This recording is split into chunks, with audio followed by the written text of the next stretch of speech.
Umiiyak yung bata kasi nababa siya sa post ni Stefano, where the booking manager of Rhea. Meron din pala upload yung mismong tatay ni Rhea. Laksan mo Somebody once told me I've seen multiple creators copying my content. So, kamusta yung mga kasama pala si Paolo? Kaya natin muna yung bangayan sa pagitan ni It's Stefano tsaka na kanyang mga manggagaya. Isa na dun si Rhea Vlogs. Kung nakita nyo, napanood ko yung video na parang gano'n niya. Yung kanta na Smash Mouth na All Star. So, bago nyo sabihin na ginaya ko yung sando niya, nauna ako. Okay, 2017. Itong photo ko, yung photo niya, 2019. Yan yung pinakalumang nakita ko. Di ko lang, may mas nauna pa. Pero ito na yung pinakaluma niya. Naalala ko din sa mga old gods. Naalala ko siya na nareactan ko yung kung mapupull up nyo pa yung video na yun na nag-react ako sa kanya, yun yung parang kunyaring jowa niya, si Lisa ng Blackpink. Yes, nalala ko yun. So, pumutok itong pinost niya na I've seen multiple creators copying my content. At first, I found it fun and enjoyed it, but they started doing it frequently. I believe everyone has their own potential and I'd rather see them create something unique instead. I just want them to know their limits and respect other creators' creative process. At dito, ang dami ng mga nagsilabasa ng mga comments at sinasabi nila na bakit ka ganito magsalita. Yung isa sa mga pinakasikat na gumaya sa ganitong style ay si Rhea Vlogs. Kung hindi nyo siya kilala, ito siya. Ito rin yung nakita ko sa kanya eh. Same na deadpan face. Tapos sa trabaho siya sa isang lugar, tapos gamit yung copyrighted the song. So, dahil dito, nainis at nag-live si Boss Toyo, papanoorin din natin tungkol sa kanyang masasabi. Ito yun. Nauna kala ko anak yun, di pala parang manager na vibes kasi marami siya nakakukuha ang views. Okay. Napaka-cute na bata na talaga nagbablog. Well, technically hindi siya yung nagva-vlog yung magulang niya. Okay? Huwag natin kalimutan yun. Siyempre, inuutos lang ito ng magulang sa kanya kasi wala pa naman siya kakayahan na gawin to lahat. Okay? Baka nakakalimutan natin yun eh. Siguro marami nakukuhang bad publicity itong si Rhea dahil kahit wala namang ni-name si Stefano. Pero kung makikita mo sa mga posts niya, meron siya mga nire-replyan. Tulad ito, if I were in Stefano's shoes, I'd honestly be hesitant to post this because people might misunderstand where he's coming from. But if you put yourself in his position, imagine spending hours thinking of unique concept, tapos gagaya lang. Correct lang sagot niya. Sabi pa niya sa, ano ba yung pa niya ni-reply? Ito pa isa. Tapos sasabihin para iba dyan, hayaan na lang kasi bata. Actually, di talaga kasalanan ng bata. Kasi sumusunod lang yan dun sa magulang. Yan sabi ko sa'yo eh. Tapos si Stefano pa, yung mapapasama dito kasi nagsalita siya. Siyempre may karapatan ka kasi ikaw ang nagpasikat nitong style na ito at nung mismong kanta. So sinabi, I agree. Hindi ko lang style lang to para makipag-collab kila Boss Toyo. Baka magkita sila. Baka isa pa pala tong lore Avenger levels ng story, ng narrative. Pero pakinggan natin sasabihin ni Boss Toyo. So bakit ako nagla-live? Ito naman para kay Stefano. Oh, say it again, Dexter. Kay Stefano. Hindi ko kilala si Stefano. Alright? Hindi ko siya kilala personal. Okay. Yung posible di mo siya kilala content-wise kasi may ginaya na yung di ba? Siya nakakausap. Okay. Pero my team has already reached out to Stefano way before. Pero di ko alam yan. Siya yung creator na nagsimula nung parang ganong trend. The same trend na ginagawa ni Rhea Vlogs. Ito si Stefano. Okay. Flip na lang natin. Nico, he posted yung post. Sino nga ba yung pinakamalapit sa ginagawa niya? Madaming gumagawa. Pero ang pinakilala ko si Rhea. Hindi ko kilala iba niya sinasabing content creator. Siguro walang personality o literal. Parehong-pareho lang. Pero si Rhea kasi, yung appeal niya is bata siya. Yun ata yung parang, di ba parang yung comparison na isang bata na usually jolly o masayahin mag-try ng mga bagong bagay, excited, tsaka yung sobrang enthusiastic, di ba? Yun yung contrast at yun yung nag-appeal ni Rhea. Marami nag-comment sa post niya at tinatag niya yung bata. Tinatag ng mga... Hindi, walang tinag si Stefano mismo. Okay, content creators in general na sinasabi. Mga ibang nagko-comment. Okay, it's not about Stefano. Marami nag-comment, si Rhea. So, ang tanong ko lang kasi, yung concept ko, ginaya ko siya On stars. Sa abroad. Alright? It was not my original concept. I was original here sa Pilipinas. Kaya pala. Well, naiintindihan ko yan. Tayo din. Di ba? Sabi natin, anong style ang ginaya natin? At alam mo, sige, mamaya na natin pag-usapan yun. Okay? Kasagsagan ko, nung 2023, 2024, 2025, ang dami nagbabuy and sell, tawaran, ganon. Hindi lang parehas ng shop. Pero, the same idea, the same atake. I never quoted, I never posted na, kasi for me, it's a compliment eh. Once ginagaya ka or ginagaya yung ginagawa mo, it's a compliment eh. Para sa akin lang naman, hindi para sa lahat. Pero hindi rin yun nag-make sense kasi ikaw yung gumaya sa Pawn Stars. Hindi yun yung sinabi ng Pawn Stars mismo. Sa posisyon ni Stefano, siya nagsimula nung style niya. Ewan ko kung meron, ako pero wala akong nakita eh. Kung baka meron kayo masabi na kapareho ng style niya before na nauna sa kanya. Pero I think siya ang pinakaunang gumawa nun eh. Yung deadpan na reaction, nakita ko na sa iba. Pero sa ganitong angulo, yung sa trabaho, throughout sa isang araw, 1 minute, vertical FB style, sa kanya ko na nakita. So, may karapatan siya magsalita tungkol doon. Ikaw, Boss Toyo, gumaya ka ng iba. Pero ikaw nagsasabi na dapat maging form of flattery yun. Hindi dapat sa'yo manggaling yun. Kasi ikaw yung gumaya eh. Wala akong problema gumaya pero hindi dapat sa'yo manggaling yun. Huwag niyo mamasamain. Hindi Hindi ako ko minamasama. nagkakaway dito. Hindi ako galit. I'm not arguing with Stefano. I'm not arguing ko. Pero doon sa mga tao ng babash sa bata, yan. Ako mismo kaway nyo. Bata yon, 6 years old yon. Tama, alam naman natin yun. Yung magulang. Ano bang masama doon? Nakakaagaw ba? Dahil I don't see the competition there eh. Bata yun. Ang dami rin naman gumagaya. Huwag na natin gamitin yung bata yun, okay? Kasi the fact na nilagay na siya sa harap ng screen, kasama na siya sa whole ecosystem. Okay, alam ko, ano yan eh, parang hindi natin pwede gawing defense mechanism yun eh. Adi, huwag mo ilagay yung bata sa harap ng camera. Diba? Gagano ba yan? Kung hindi, may appeal kasi yun eh. Alam natin yun. Yun yung nakakainis, diba? Di ba pwedeng gamitin defense? Hindi ko dinedefense si Stefano doon. Pero yung mismo argument lang na bata yung bata yun. Kung bata lang talaga kung siya talaga yun, wala dapat ginagawa yung magulang niya doon. Dapat siya, nagdi-record siya, nag-edit siya, nag-update siya, nag-upload. Siya lahat. Para masabi natin. Pero hindi, alam natin meron tulong yan ng magulang na kayang ipulis at kayang tignan yung ginagawa niya doon sa content. Pansinin mo lahat ng post ni Ria. Collab kayo ni Stefano, collab kayo ni Stefano. Natutuwa sila eh. There's no comparison with that. Nakaka-apekto ba sa kay Steph? Naapektuhan ba siya? Steph Curry? Alam niyo yung bata, umiiyak yung bata. Yung mga magulang ni Ria, sa totoo lang, pagod na. Ayaw na rin mag-vlog. Sabi niya sa akin, Boss Toyo, ang hirap din ng ginagawa namin. Pag nagsushoot siya, buong araw, nagsushoot yung bata, it takes 3 hours to 4 hours or 5 hours para matapos ang isang vlog. Tapos 1 minute Okay. lang. O di wag nyo siya itapat sa camera. Wala naman nagpipilit sa isang tao mag-vlog o hindi. Alam mo yun? Okay lang naman na ma-fund through vlogging yung mga hilig ng bata. Pero syempre mga bata ay mahilig yan mag-try na kung ano-ano. Pero hindi natin masasabi kung yun talagang gusto niya gawin. Kung gusto niya magawin yung good for her, gumagana na yun, tapos nasuportahan pa ng magulang. Pero walang tao ang nag-o-owe sa'yo sa pag-vlog. Harap ka lang sa camera, magsasalita kasi sa mic, tapos. Wala utang na loob ang kahit sino sa nag-vlog. Yung tatay lumapit din sa akin kasi before pa, nung nagsimula kami mag-collab, kasi kami nagbo-booking manager. Okay? We're the booking manager of Ria. Kaya pala, apektado business. Parang reflection din yun sa sinabi niya kanina na nakaka-apekto ba? Kasi naka-apekto sa kanila. Ibig sabihin, may malaki sila nakukuha dun sa style ni Stefano. Kasi wala naman problema eh. Lahat naman ng content pwede mong gayahin. Ang tanong, kaya mo bang gawin sa same quality at consistency nung gagayahin mo? Tulad sa akin, commentary. Alam natin sino ginaya natin, diba? PewDiePie. Pero style ko, kung ano yung opinion ko, Tagalog, Pinoy setting, yun ang ginagawa ko. Kung gusto mong gawin to, nag-iap lang ng mga sarap ng camera, may unting memes sa kaliwat kanan dyan, magaling ang aking mga editor, magaling din ako mag-edit noon. Pero wala akong pinipigil. Gawin mo, gusto mo gawin. Magiging proud pa ako sa'yo kasi sobrang hirap nito gawin.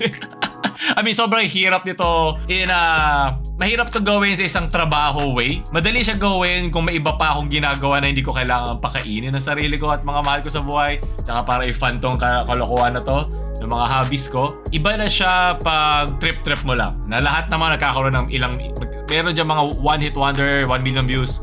Tapos wala na. Diba? Ang tagal ko na dito. Alam ko na yung mga nagka-come and go eh. So, naiintindihan ko yung sinasabi niya. So, kung booking manager ka pala, apektado ka. Kaya pala ikaw nag-live. Kasi, importante sa'yo to eh. nakitaan ko, nakakatuwa yung bata. And, yes, natuwa din ako sa vlog ni Ria. So, meron din pala upload yung mismong tatay ni Ria. Papanoorin natin mamaya yun. naghahanap talaga ng trabaho yung bata.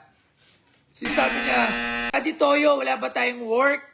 Natutuwa siya sa ginagawa niya. Ang opinion ko dyan na isang bata, hindi dapat yun ang unang hinahanap. Malungkot man at syempre nakaka-uplift na alam na yung bata naghahanap ng trabaho. Pero tulad nga ng sabi sa isang kilalang kanta, hayaan mong maglaro ang bata sa araw. Hindi dapat yan ang kanyang priority. Hayaan mo magkaroon siya ng child. Darating din siya doon, magkakaroon din naman siya responsibilidad eh.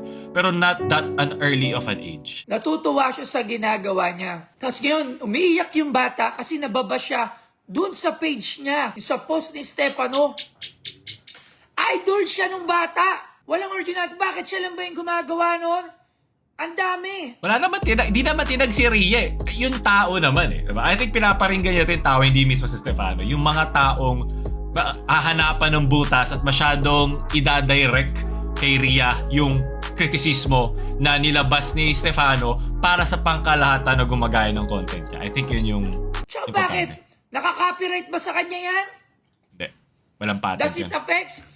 Sa bawat vlog ni Stefano, 350,000, 300,000 ang asking niya. Every commercial niya, ganun lang hinihingi niya. Laki. Naapektuhan ba? Makakabawas ba yun sa kanya? Asking niya 300. Di ko alam yun. Oh shit.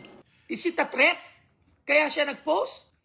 Gusto ko lang malinawan. Alam niyo magkano lang ba tinitiyap ng bata? 20,000, 30,000 for the whole day. Yung buhay nila, gusto lang nila guminhawa. Wala nga minention. Tama kayo, walang minention. Pero tingnan niyo yung page ng bata. Pinuputak tayo ng basher. Ano, hayaan ko ba siya? Nasa poder ko si Rhea. At habang nasa poder ko siya, kahit sino kaibigan ko, o nasa poder ko, ipagtatanggol ko. Pati tingnan ko si Boss Toy, kamukha si Chito Miranda sa... At kung makikita niyo yung batang umiyak kanina sa akin, hindi ba kayo mahahabag? Yung iba nga, nag-skits eh. Yung iba nga, may ginagaya rin eh. Ako nga, nung sasagsagan ng kasikatan, sobrang sikat ng posters, ang daming gumagaya ng iba-ibang pagbebenta-benta ganun. Who started buying and selling tawaran? Ako. Hindi guilty. Nagagalit ako sa mga nang babash. Akala nyo naman kung sino kayo mga nang babash doon sa bata. Di na dapat ito ginagawa eh. Ang mga, alam mo yung troll at nambabash, nag-e-enjoy na nako-call out sila. So, nabibigyan sila attention. So, punta na lang muna natin yung mismong post nung dad. Di ba gusto mo makita si Stefano? Di ba nagbablog ka tapos ginagaya natin content niya, no? Oh, nakasabi lang, wag gayahin yung content. So, ginagaya niya. Inamin ng tatay na ginagaya niya. Ano ba talaga? Ano magiging pakiramdam mo pag nakita mo siya? Saya. Natatawa. Hindi ka Alam ko, wala akong karapatan, hindi ko siya anak, pero onting responsibilidad lang sa pag-vlog ng mga anak natin. Huwag naman sa mga ganitong klaseng angulo. Maraming weirdo sa internet. Hindi natin to first time. Ayoko tong nakikita ko. By blur. Nalam sa edito. At para rin sa mga tao. My God, ano ba to? Tandaan natin, ang internet ay hindi lang mga friends at families mo nanonood. Lahat ng klase ng tao nasa internet. Mapana sa pinakamababait, mga anghel, sa mga pinakademonyo at mga masasama. So, ingatan natin malagay sa mga uncompromised angles at positions yung mga mahal natin sa buhay. Ay di masaya ka, Tong. May sasabihin ako sa'yo. Ano na, napansin ka na niya. Oo, napansin ka na. Yes! Totoo. Kaso, Tong, may sasabihin lang ako. Napunta sa kagubatan para hanapin siya. Napansin ka na nga niya, kaso parang Nagpapaalam. Masaya parang hindi na siya kasi masaya na kasi ginagaya mo yung sila. vlog niya. Tumakbo siya. Ba't ganito niya inanggulo yung kwento? Parang dating tuloy, parang paawa, parang kawawa ka naman. Kala ko gagawin ng tatay niya dito is napansin tayo kasi tinatag tayo ng mga tao around sa mga gumagaya sa content niya. Pero dito parang, "Tino mo yung ginawa mo sa anak ko, iiyak ko." Di ko pa nakikita umiyak ka, pero feeling ko iiyak ka siya eh. Paiiyak tong bata eh. Niyakap ang Hula ko lang. Parang hindi siya masaya na ginagaya natin yung content niya. Sobrang Parang ano ba? Parang nasaktan ka ba? Magiging masunod. So, basakto yung nasaktan ka ba? Pinapanood mo ba yung Digital Circus? titigil ka na sa pag-vlog. Nang hindi nagpapaalam sa inyo. Wait lang, ito lang ba yung content na ginawa ni Rhea ever?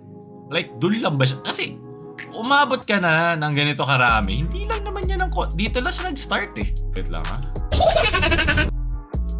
Puro Smash Mouth nga. Hindi, oo nga, wala pa siyang views. Nagpa-viral naman siya.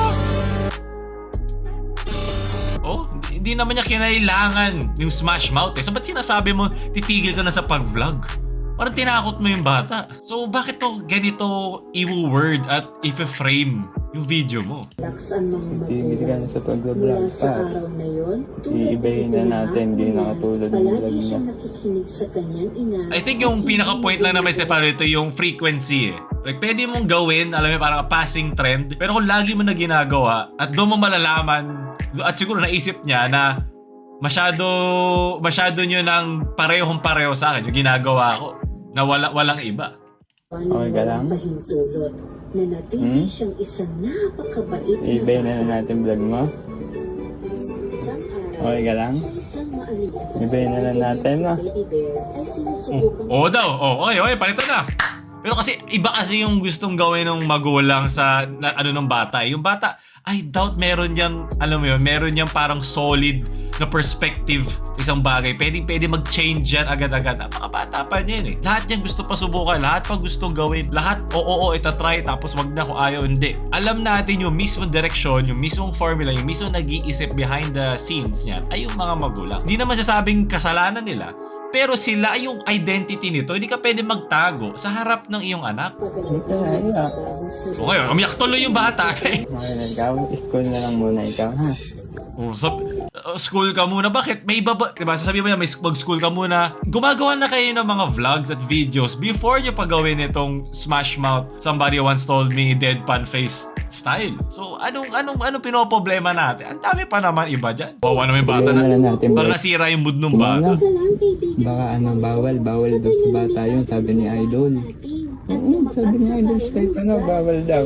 Wala sinabing bawal sa bata, men. Ano ba to? Seryoso ka ba dito? Pero idol pa rin natin siya, ha? Kahit pinapatigil sa vlog niya, ha? Okay? Gagalit ka ba sa kanya? Ang naalala ko dito, alam niyo yung mga sumisikat na parang toy influencer, alam niyo yung mga sumisikat sa YouTube na mga batang toy influencers na may sobrang daming views. Tapos tumatanda na sila. Tapos parang wala na yung puso at kaluluwa nila doon sa ginagawa nila kasi hindi na sila yon. Parang ganito yung feeling ko nung pinapanood ko to eh. Na simulat sa pool, hindi naman din maintindihan pa nung bata ano yung ibig sabihin ng lahat ng ito eh. Para sa kanya, para lang siya naglalaro eh. At okay lang naman yun, kung na-enjoy niya mag-vlog, walang problema. Pero yung buong makinarya, money, lagpas na kay Ria as a person. Kasama rin yung pamilya, kasama rin yung mga magulang na nagpapatakbo nito at taga-upload ng mga to. Ha? Okay? Parang nagmukhang masama si Stefano dahil dito eh. Para alam yung tito na hindi binili yung laruan na gusto ng bata. Parang hindi siya pinayagan. Parang ganun yung feeling eh. At, ano ka, Koray? Ibahin na natin vlog mo, ano? Na? Ano? Meron ako, Ano na ikaw sa pagbablog? School na lang. parang may pagka-ick ako dito nung pinapanood ko. Parang meron ulterior motive yung video. Hindi siya yung parang honest reaction. Meron na silang gustong anggulong ipalabas. Okay? Framing pa lang, mali iba na eh. Ano na lang, POV yung saglit lang. Natang na. Sige na, bawal daw sa bata yung ganyan. Wala nagsabing bawal. Pag lumaki na lang, Ria, ko narinig mo ako, wala nagsabing bawal. Hindi yun kasama doon. Nakainis eh. Ang saya-saya niya kanina, makikita mo ganito na yung kinalabasan niya. Wala naman dito pinag-aaway eh. Pero dinedefend ni Boss Toyo yung kanyang minamanage kahit wala namang pinoint out si Stefano na mismong content creator. Ito yung napapansin ng tao. So, ibig sabihin, meron kang merit yung sinabi ni Stefano kasi merong naramdaman agad ng tao eh. So, isipin, close enough para makonect agad yung specific na tao na yun sa kanya. Hindi kayo gumagawa ng paraan para masenso ang buhay nyo. Yung bata na yon, Okay. yung bata eh. Anong alam ng bata? Yun nga eh. Hindi nga niya alam eh. Hindi nga dapat siya involved dito in the first place. Ilang beses masasabihin yung bata. Wag na yung bata. Mga tanga pala kayo eh. Hindi pang kagaya yun. Nasa Pilipinas tayo. Hindi mo pag-aari ang Pilipinas. Kuwang-kuwang kayo. Kayo yung mga tao walang mararating. So, ibig sabihin, half nung live niya na 30 minutes, 15 minutos doon, tinatrash talk niya yung mga tao nagko-comment sa live niya. Okay. Kaya baka naman meron ng mga wise words of wisdom sa dulo. I don't know where you're coming from. Hindi ko alam kung anong klase kayong tao. Kung nababash nyo yung bata, I think hindi yung bata yung point eh. Pero I'm sure may mga taong gano'n na parang pinupuntira eh. Yung batang yung batang actress yung vlogging page na yun, yung FB page na yun. Pero ang kailangan ditong sumagot ay yung mismo mga magulang. Sila yung sila yung adult supervision nun. Okay? Hindi na natin kailangan pahabain pa yun. O siguro simulat sa poll dito, merong opinion si Stefano doon. Wala. Siya yung nagsimula eh. May karapatan siyang magsalita tungkol doon. Pero yung pag-pulis, hanggang doon na lang magagawa niya. Wala siyang legalities para habulin. Kasi una-una, copyrighted nga yung mismong kanta. Wala namang problema. Geto lang yan eh. Yung mismong medium din na ginagalawan nung particular niyang content, hindi mo nga malilipat sa YouTube kasi copyright, hindi yun kikita. So, magiging basehan niya lang niya ay yung mismong mga sponsorships, yung mga makukuha niyang mga deals, yung hinahire siya for the day. Kaya ganun kalaki ang kanyang asking fee. Hindi ko lang kung legit nga yun, pero sabi kasi ni Boss Toyo. Pero ako, simulat sa poll dito, ako dito, 70-30 in favor ako kay Stefano doon. Kasi kung ang pinaka-argumento lang is meron siyang karapatan i-post yun, meron naman talaga. Pero dahil nga, sobrang laki na ng reach ni Rhea Vlogs, dahil dun sa style na pinasikat ni Stefano, tatamaan talaga siya nung talbog ng mga initial na mga opinions tungkol dun sa pinost si Stefano, which is yung mga gumagaya sa content niya. Kasi nandoon siya eh. At deliberate action ito nung page niya. Kasama dun yung kanyang mga magulang. So, moving forward, either ibahin nila or gawin lang nila. Kasi ang point lang, alam mo, ang magiging lang dyan, ang magiging solution lang dyan, off nyo yung comments. Yan yung kalakala ng social media. Dahil kaya natin mag-post at magpakita at mag-entertain sa sobrang daming tao, meron sila karapatan mag-comment tungkol sa'yo. At kasama yun eh. Kahit sabihin natin bata yan, masama yan, kaya nga minsan iniiwas natin yung bata sa social media eh. Kasi alam natin hindi dapat sila nai-immerse sa ganong klaseng, alam mo yun, hindi sila dapat na-immerse sa ganong klaseng feedback. Di ba? Na ganon, na sobrang toxic. So, I think matagal din inisip ni Stefano to kasi for sure talaga alam niya magkakaroon to ng backfire. Alam talaga niya magbabackfire to both sa part niya at sa mga taong tatamaan. Talagang para ka nagbato talaga ng mabigat na hollow block sa isang tahimik na pool. Talagang aalog lahat yan. Wala kang magagawa. Hindi siya parang tama siya o mali si Rhea or vice versa. Ganun talaga. Opinion siya at nilabas niya at may mga mag-a-agree at merong hindi. So, ako legality-wise, wala namang magagawa si Stefano doon. I doubt may magawa siya. Kung meron man, baka sobrang fine hair needle yon para gumana. Pero alam ko, wala talaga. Ang hirap nun ipatent. Di ba kapag kayo Nintendo natalo sa Palworld, 30,000 lang ata babayaran ng Palworld kahit milyon-milyon ang kinita nila sa patent na yun. Di ba gusto ipatent ata ng Pokemon yung physical na pagbato ng Pokemon, yung isang bagay, isang circular object sa isang creature. Paano? Pero yeah, I think ito ang matututunan natin dito is ganito na kalaki ang mga social media channels. Ganito na kalakas na meron ng weight yung mga ganitong moves at mga action pagdating sa paggawa ng content. At napansin ko din yun throughout nung gumagawa ng commentary, yung mga nasasali ko mga memes at mga music videos na mga meme songs. Napansin ko na okay, minsan may copyright, di ko na pinaglalaban kasi ibinibigay ko na kasi may karapatan sila doon. Pero kasama ko siya sa content ko kasi kasama ka talaga dito sa social media. Kasama ka dito sa anong sunod na pwedeng gawin sa content, saang niche ang pwede kong gawin para magkapera ako, anong niche ang bago ang sisimulan ko. Ang dami rin sinubukan ni Stefano. Gumawa siya nung parang POV, di ba? Hindi ko na nakita lahat pero yun lang yung naalala ko rin sa kanya. Creative siya sa paggawa ng content niya.